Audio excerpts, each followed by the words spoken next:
Good day, everybody. This is Courtney, and I want to talk to you about a movie called Black Mountainside. It came out in 2014. Uh, it's based off of HP Lovecraft's. I think it was a short story called "At the Mountains of Madness." Um, let's see how should we start this off. I'll tell you how I feel about HP Lovecraft. Now, HP Lovecraft, the man, couldn't stand. He was racist.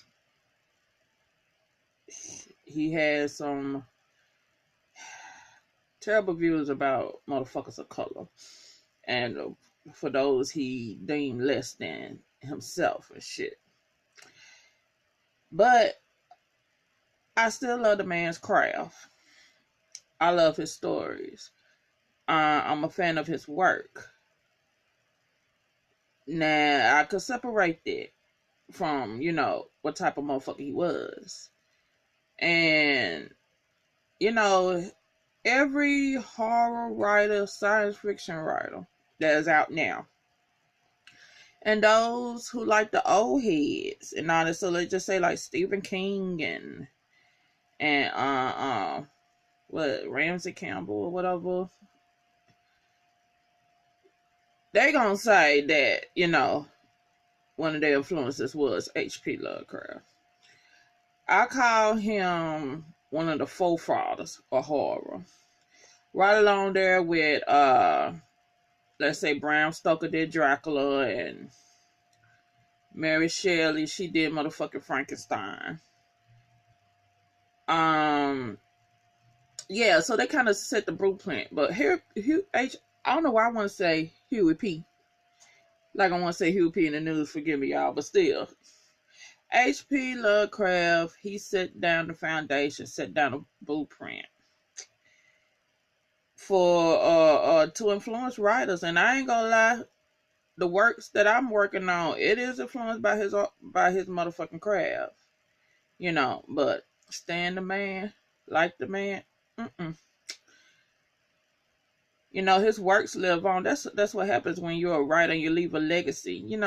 It lives on. But he couldn't find it. But he didn't get no. I don't think he got any financial success from his work. He died a poor man. Shit happens, don't it? But Mountains of Madness. So how did I come to this movie? Okay, so I'm always on the hunt for movies, TV shows. It could be short films, anything dealing with the visual media that has to do with that, that's inspired by H.P. Lovecraft. His niche, cosmic horror. He did weird fiction and all that stuff. Just I was looking for, works based off of that. And it's kind of hard, especially if you want to try to find some good ones. So I was on this YouTube channel called 5 Scariest Movies or Videos or whatever. And they had a list. And Black Mountainside was on it. And also Banshee Chapter, which I'm trying to find now. But, they also had the classic, Reanimator, which I love. From Beyond, another one I love. He did like the Dunwich horror and all that shit, right?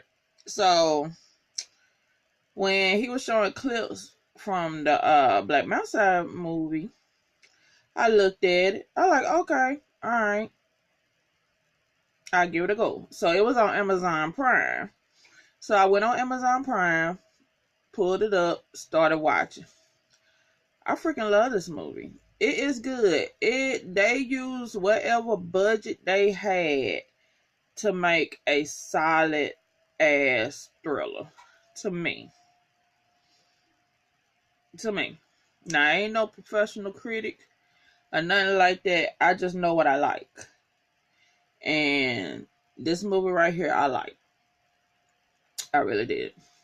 So if you're looking for that type of horror that deals with like isolation and mental illness, you could say mental illness or psychotic breaks or whatever, old gods, old dear gods, elder gods, and just the feeling of you are alone in the world and you matter this much, this amount of size to the whole grand scheme of all around. You might need to get this movie a go. Yeah, I want to get this movie a go. Okay, so like the story of the Mountain of Madness, this one kind of follows the same suit. With Black Mount size, these group of archaeologists, and they find this ruin pieces. It could be an underground temple or whatnot, and so they unearth it. They thaw whatever was out. Now, mind you, they up in like way where it's cold. I ain't gonna say like the Arctic, like in the store, but like in the upper part, the most upper part of Canada. And soon as they unearth whatever the fuck they found, shit starts to unravel. And if you pay attention, I figured out when it first started happening. Because I was reading one of the comments of the review for the movie, and anytime I do, anybody know when it first popped off? It's some folks saying that it was the first death. That's when it popped off. I don't think it was. I think it was way earlier than that. Okay? So, alright, it's 5 or 6 guys. They already up there. They in the Arctic. Well, I'm just gonna say, you gonna hear me say Arctic, but I mean, Upper Canada. And there's a dude that worked with like the equipment. He's the technician. There's a dude that's over the whole project, like the project manager. There's a doctor, medical doctor. He's there just in case, something strange happens. There's a dude that's over the workers, because they have like volunteers from the neighboring Indian tribe that lives in the mountains and stuff. And what else? And they have somebody from a private company that's, working with them also, a representative. So they got him there. And they got like the head archaeologist. He's there. So the men, basically the main men I just said, except for the dude from the private company, it starts off with they playing poker and all that, and they talking about what they gonna do after this over. Cause I think way they talking, like they only gonna be there for a couple more weeks, so they already planning what they gonna do on their vacation and all that stuff like that, right? So the head dude, he's in his office and he's playing a game, video game or whatever. And while he playing it, the sound of it don't sound right. I was wondering what kind of game was he playing. Like, what game makes you have that sound? And when I heard the sound again, I was like, yo, that's that damn deer god. So that was the first strange thing that I picked up. So he gets a call. The project leader, he gets a call, and it basically tells him that you got company. And in walks this professor. This professor, he comes from this college in Toronto.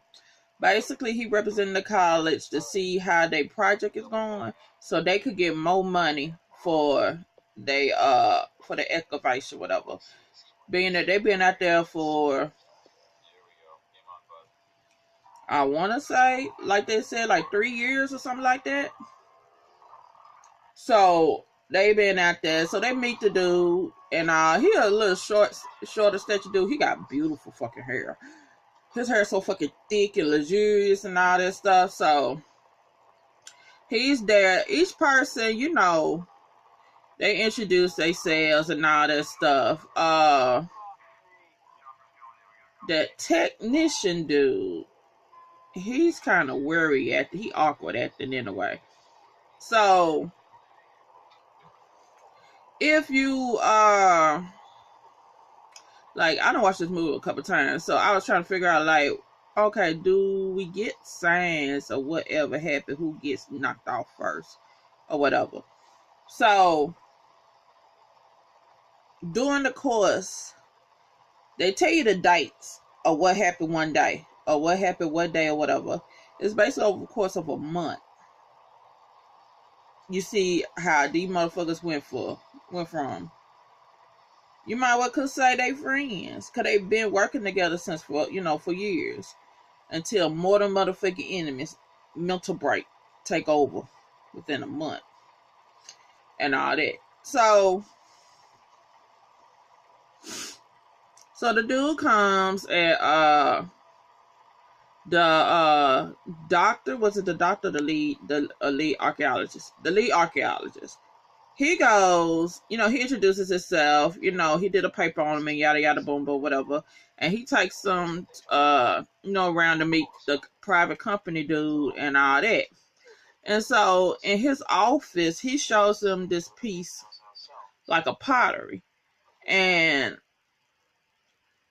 visiting professor, he's saying is one how many years whatever old. He's saying about 11,000 BCE. Talking about the Mesoamerican civilization or whatever. But homeboy, the lead archaeologist, tell him, nah, we talking about 14,000. 14,000 BP. And visitor professor like, no, that's not right. That can't be right. That don't make any sense. And so it's something that they found that escapes a range of knowledge and all that stuff like that. So let's see. So when they go around, they go outside, right? To look at the what they picked up, what they uncovered. And bruh man, that's the black dude. The black dude is the one that's over the workers and all that stuff. So you're gonna hear me say bruh man. Bruh man, he out there, and you see the local tribesmen, they they getting ready, they leaving.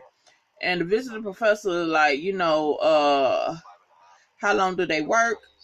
And bruh man was like, well, it's according to how many hours of sunlight we have. Sometimes some days it be 4 or 5 hours, sometimes we lucky to get really you're lucky to get 4 or 5 hours when it's like during like December, January or some shit like that.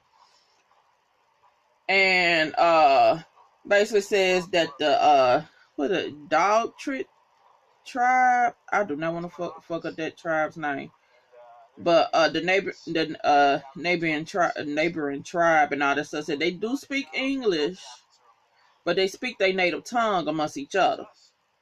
So we go to where it's like 3 or 4 different cabins. 2 of the cabins houses the workers and the employees. Other ones like office, galley with the kitchen and where they eat, and other doctor's cabin and all of that. So the doctor is showing home visiting professor around. And like all the rooms are small. They shitty looking, but I like the cabin though. It's nice and quaint or whatever. So got visiting professors sleeping upstairs in the attic. And he trying to tell them like about the heater and all this stuff, take an hour to work and all that. I like, y'all up there, that's so cool. I'm surprised y'all motherfucking nuts and dick ain't went introverted, went back up in y'all goddamn lower intestines. I like y'all, that is cold, bro. I can't even imagine. I can't even imagine living in them type of weather conditions, bro. But you know, it is what it is. So let's see.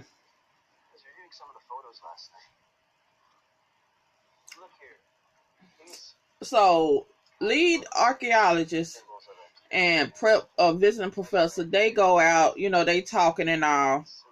And lead archaeologist, he's talking about, you know, the area. And you know, visiting professor, I guess they were talking about you know, wild creatures and all that stuff.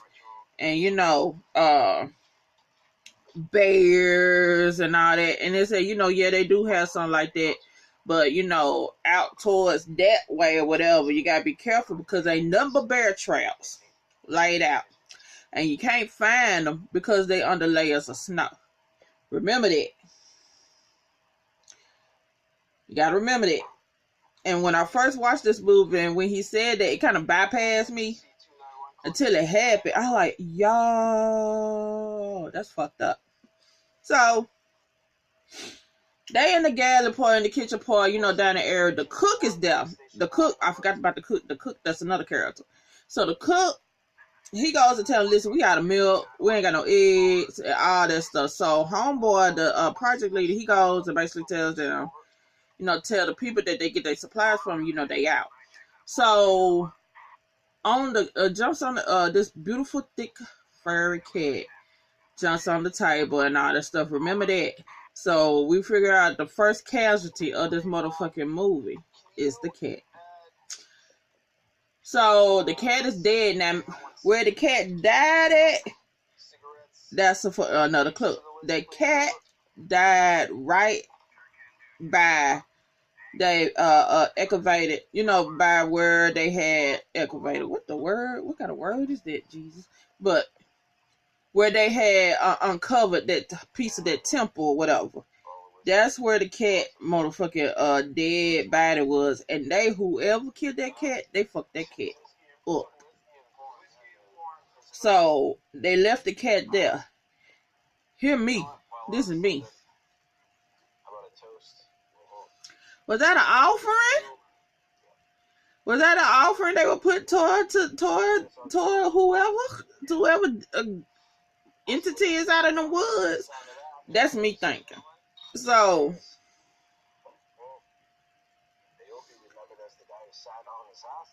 let's see. I got the movie playing in the background. I don't want to miss a lot. So the whole thing about the cat, they find the cat and all that shit. Lead dude, the lead project leader and everything, he's talking to one of the natives.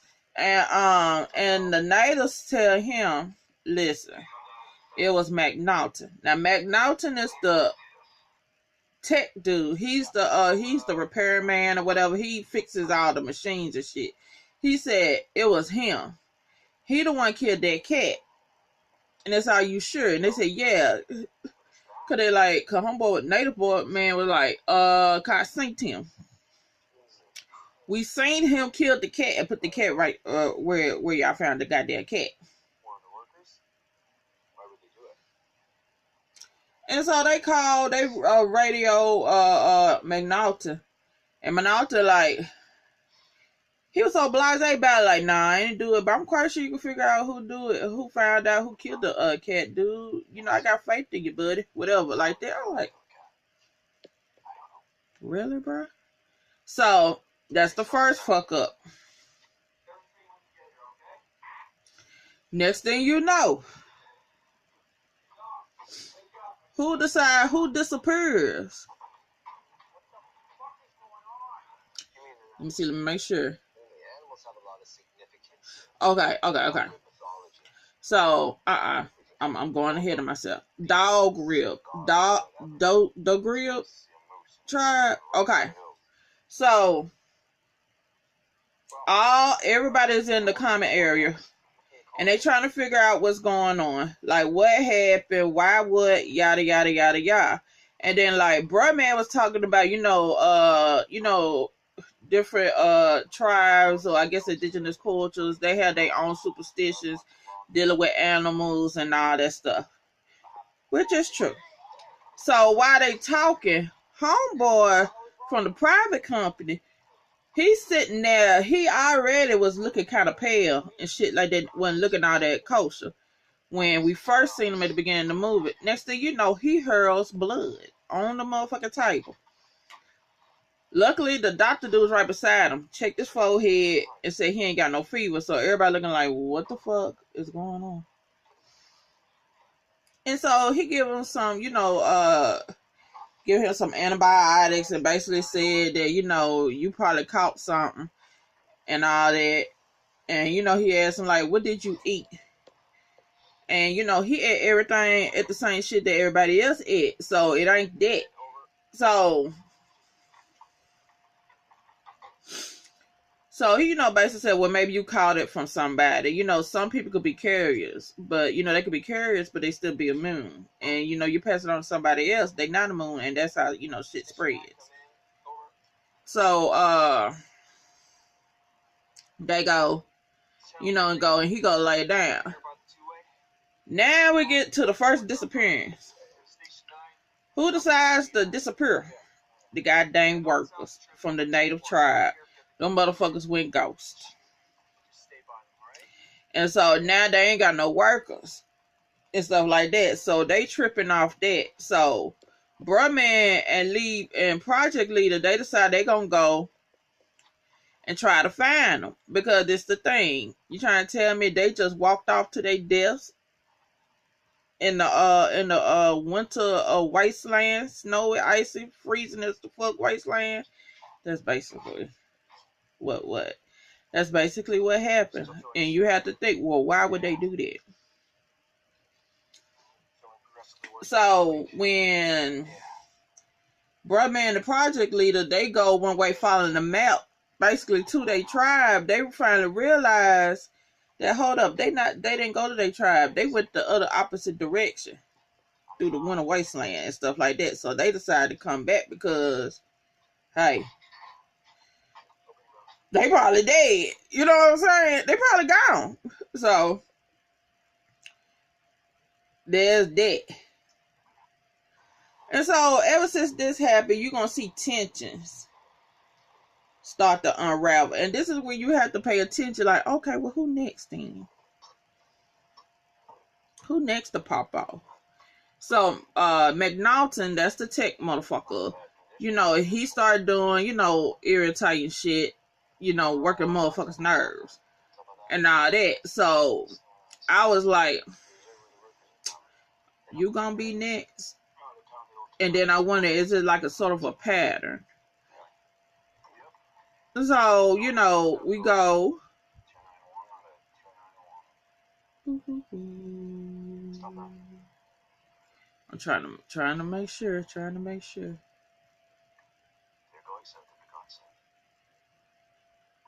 They still, okay, lead archaeologist, visitor professor. They still going back trying to figure out how old this pottery and artifacts that they found in there, because it don't make sense. Because basically what they saying is shouldn't been no humans on this earth, on this side at that time and place at that time. What they talking about? Because I guess they keep finding pieces of work that's get older and older and older. So they still trying to figure out what's what, right? The doctor, he's checking on homeboy. Wait a minute.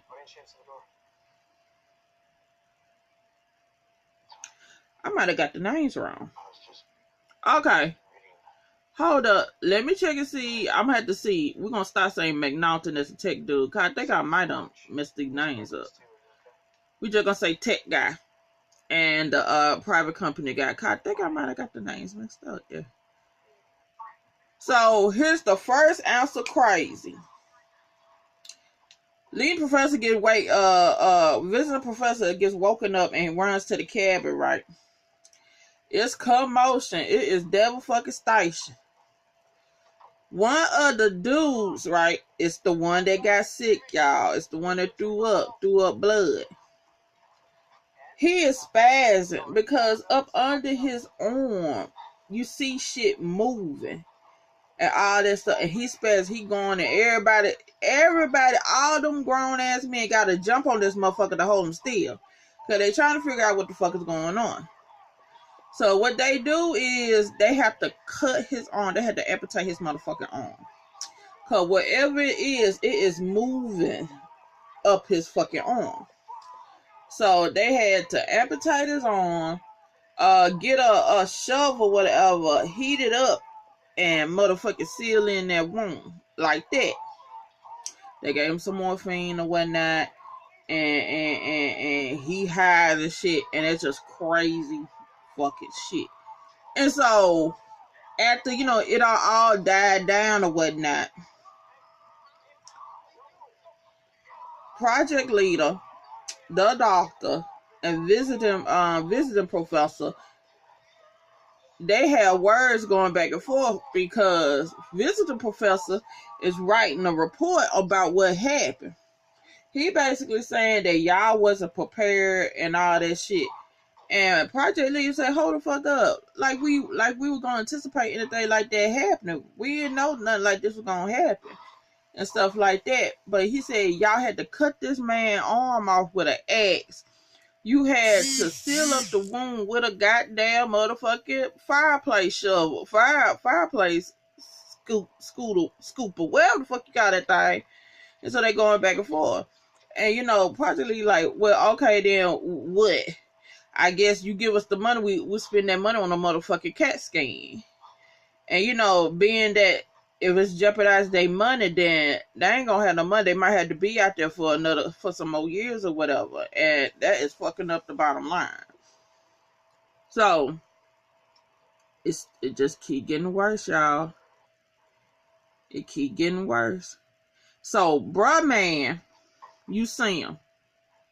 He's agitated. He's letting out his frustrations on Wood. Now, if you see him, he starts snapping at folks. And you could see the progression of motherfuckers' mental state up in this. And it's like everybody, the last two who survive is the last ones who finally break. Really. So, Lee man, he goes up in one of the cabins where the common area, whatever. He walk in and Lord Jesus, that motherfucker find out the dude, the tech motherfucker, he done cut off his hand, y'all. He done cut off his hand. He talking crazy. He spazzing. He repeating everything project leader said. And it take all them motherfuckers to come again to hold him down. And they're trying to figure out why he would just sit there at that table and just literally, willingly cut his fucking hand off. And so, while he up in, in sick bay or whatever, homeboy got two badders, two men's up in there. And, he tells bruh man, he said, listen, the longer he stay here, the less chances of him surviving. We gotta get the fuck out of here like that, or these motherfuckers gonna motherfucking perish. And so we find out something else about that blood, y'all. We find something else about that blood. It's some crazy fucking shit. So at the beginning, what the fuck? Why I'm just not seeing that? Peak game. So Jensen is the motherfucking project leader. That's why I'm giving name Jensen. One night he walking, got pulled out of his sleep. A voice was calling him. He followed the voice, right? Tell me why he outside following the voice and looking to the woods. And if I'm right, that was them motherfuckers standing there was the missing damn workers from the native tribe. And so he goes to the doctor this morning and, you know, saying that he can't sleep. And that's going to be a common thread between all of them. These motherfuckers can't sleep. Because something keep calling them out into the woods. And all that stuff. So, they going out there. And as we said before, the two visiting professor and the lead archaeologist, they still try to come together with a correct date for this shit.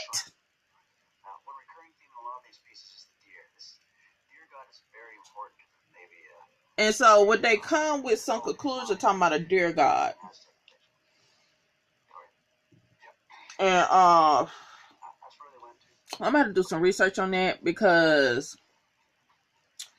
I think it is with like a couple of indigenous cultures that, you know, they have some form of deity or whatever, you know, dealing with deers and all that stuff.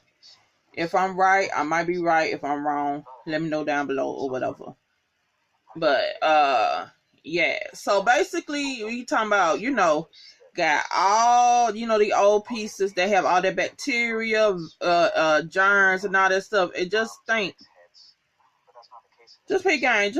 you know, it been frozen solid, inactive for however.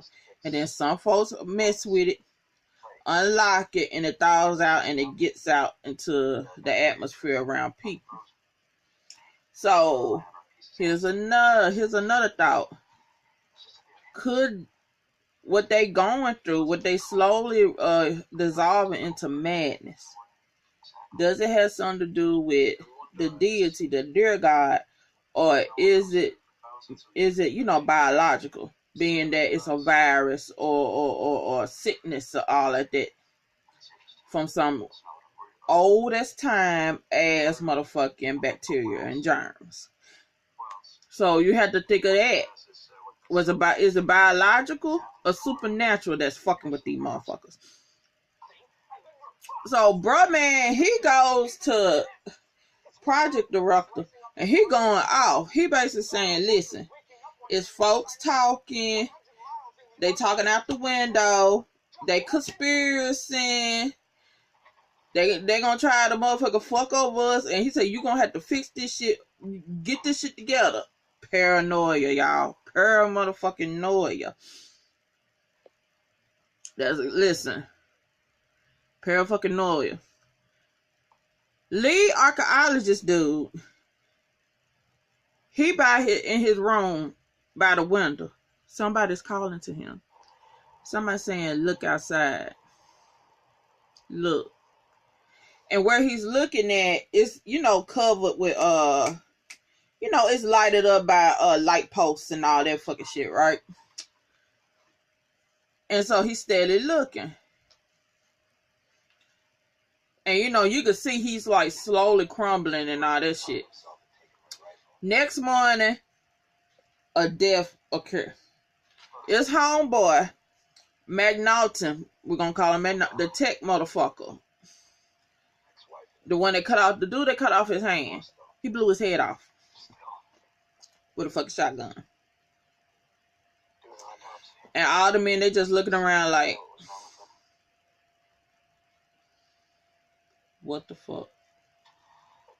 So, Dr. Dude gonna have to do a what did I say, biopsy? What you call when they go and after you dead, they cut you open, see what the fuck wrong with you? Autopsy. And like that, to see what's what and see what was going on in the inside of this motherfucker. Cause it's something. Boy, he finds out. He ran some blood. And took blood from basically both of them. You know, the dude that they had to cut his arm off and the dude that blew off his head.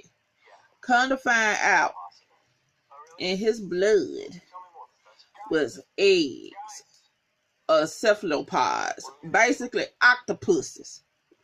The nigga had baby octopuses up in his ass. You heard me? Baby man fucking octopuses, y'all. That's what that motherfucker had up in him.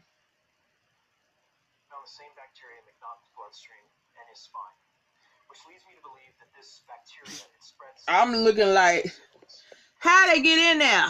How they get in there? I'm like, how the fuck they get in there?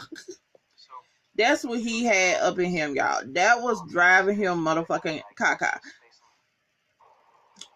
So we got lead archaeologist,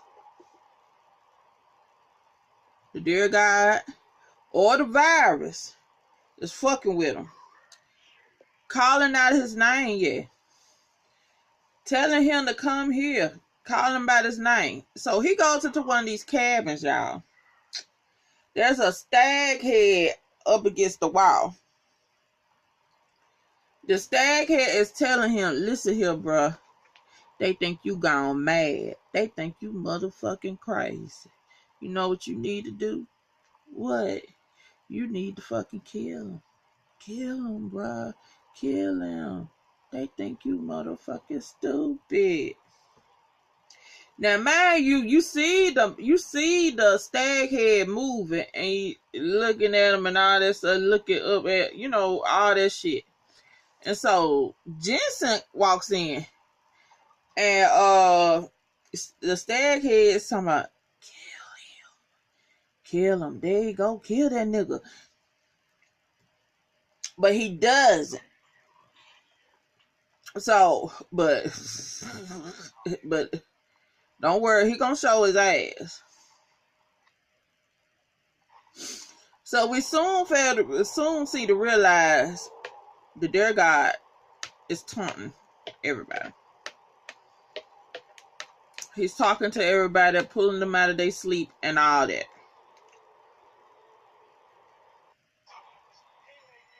So Francis, which is basically the lead archaeologist, remember he didn't kill Jensen, but who does he kill?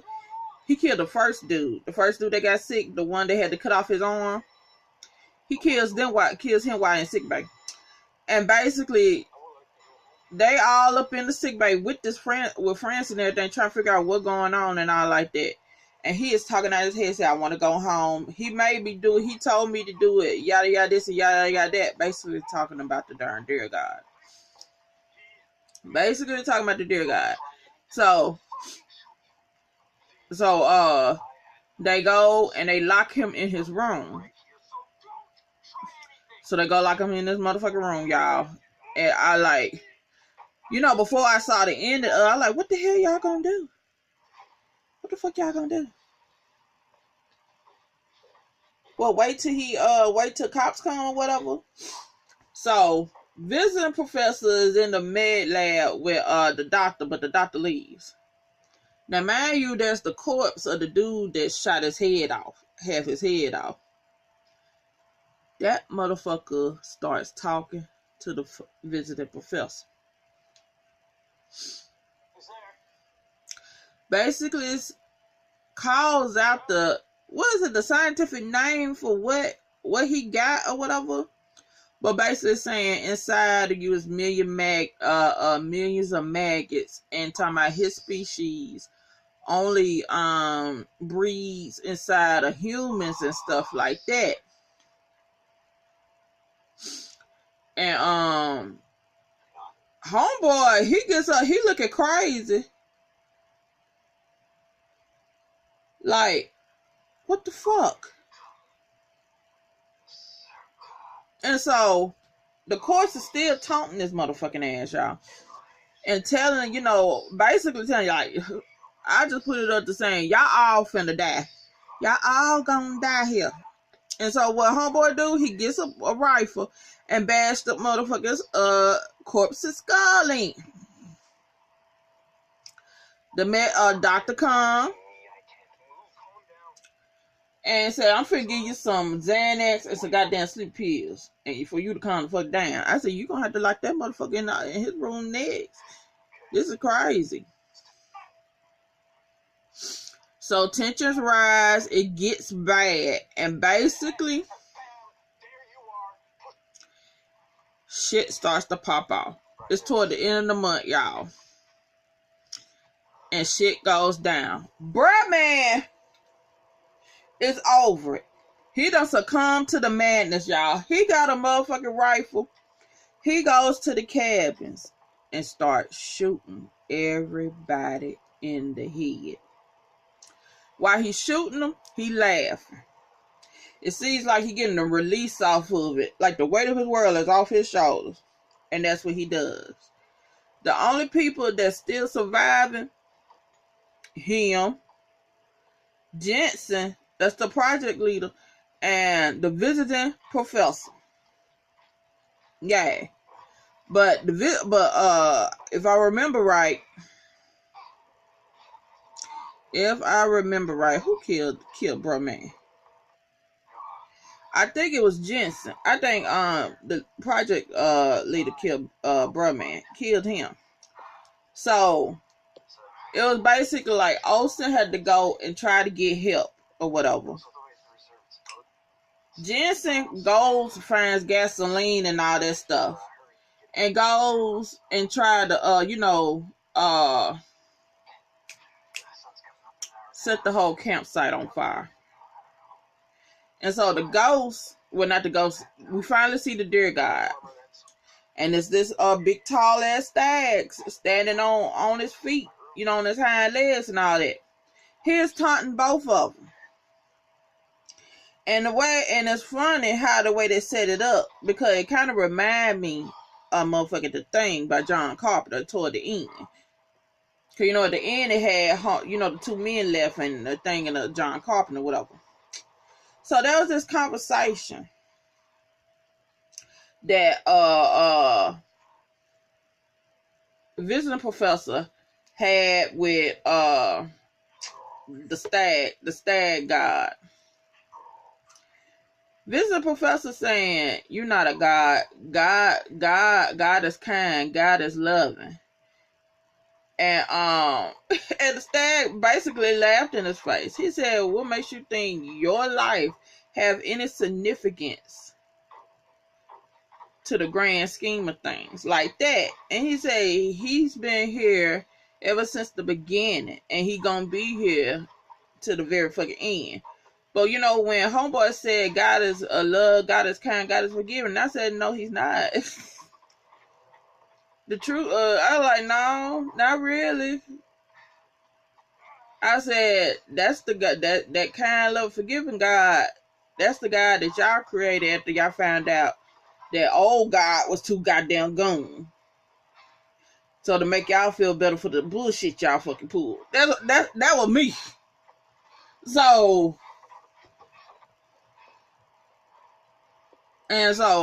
homeboy Jensen blows up the camp and all that stuff.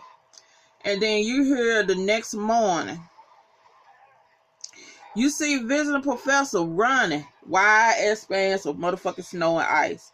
And next thing you motherfucking know, you hear a clamp. You hear him scream bloody murder, lay down the ground. His leg got caught by a motherfucking bear trap.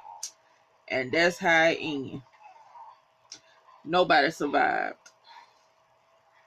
And mind you, whoever come back up there again, basically to check on them motherfuckers, that cycle gonna go again and again and again and again. Listen, y'all, I love this movie. Black Mountain Side was everything, bitches. I loved it. Like I said before, I wouldn't piss on HP Lovecraft. That nigga was on fire, but I'll probably throw water on his works to keep them still here. So that's it, y'all. If y'all know any other HP Lovecraft inspired ass movies, short stories, TV shows, or whatever, let me know down below. I'm gonna holler at y'all.